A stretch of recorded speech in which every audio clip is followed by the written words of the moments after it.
Good afternoon and welcome to the Daily Dish with Michelle. Today we are looking at the question, how does access to technology influence schooling experiences? The term digital divide refers to the notion of different people in society having varying degrees of opportunity and access to ICT. Ames Simpeg breaks down the digital divide down into 5 dimensions of inequality: technical means, autonomy of use, skill, social support, and purpose. The 2015 Australian National Assessment on ICT Literacy found that only 52% of Year 10 students and 55% of Year 6 students met the proficient standard of ICT literacy. There was also a substantial divide between the ICT literacy of 22% of Indigenous students attaining the proficient standard, compared with 57% of non-Indigenous students. There was also evidence of differences in ICT literacy among geographic locations, with metropolitan students on average recording higher ICT literacy scores than students in non-metropolitan areas. In the case of education, one of the problems in trying to reduce the effect of the digital divide is that ICT is an expensive item in a school's budget.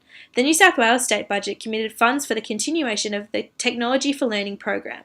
The program was to deliver 30,000 computers plus associated infrastructure and equipment to enhance teaching and learning in New South Wales public schools. What are the effects of this digital divide and technology on education? Well, let's see.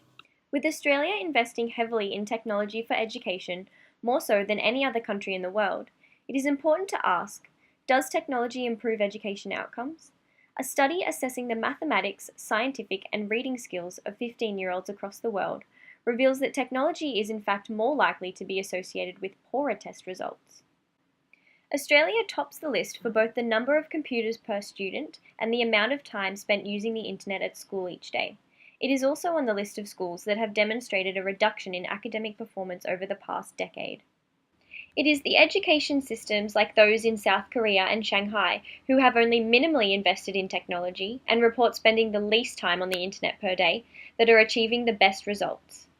It is clear that technology has the potential to both improve and impair learning outcomes depending on how it is used, and the Australian education system has not yet learned how to use it effectively. Students are using technology predominantly for the internet, which is praised for the information it provides. However, information access does not automatically lead to knowledge. Australian schools need to be more critical with their use of technology, using it to improve study time and practice in order to achieve the desired results. With digital technologies being something Australian schools are heavily dependent upon, it is important to ask ourselves if they are seen to benefit children's social skills or whether they are more of a hindrance. An investigation into the use of technology in enhancing children's social skills concludes that 21st century innovative technologies, which incorporate creative and educational media, are in fact of assistance to those lacking in both social and academic areas. Digital technologies are believed to increase children's independence over their learning, which in turn increases motivation and self-esteem levels.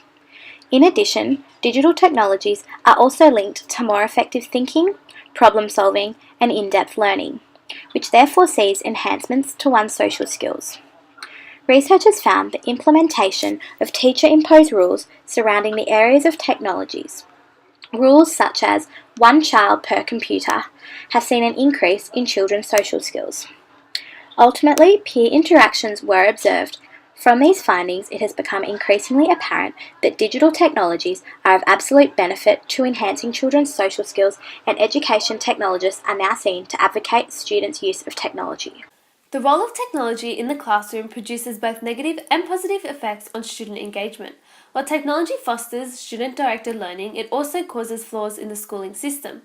On the positive side, technology allows students to pursue their own ideas and investigate information which is interesting to them. Consequently, inquiry-oriented practice allows students to exhibit high levels of engagement with their learning and hence in schooling. Technology instills autonomy in schooling as students are provided with the opportunity to guide their own learning styles. Resultantly, students are able to direct their own education experiences according to what best suits them. Furthermore, technology provides students with access to instant data and information, which encourages engagement in current learning experiences based on real-life problems.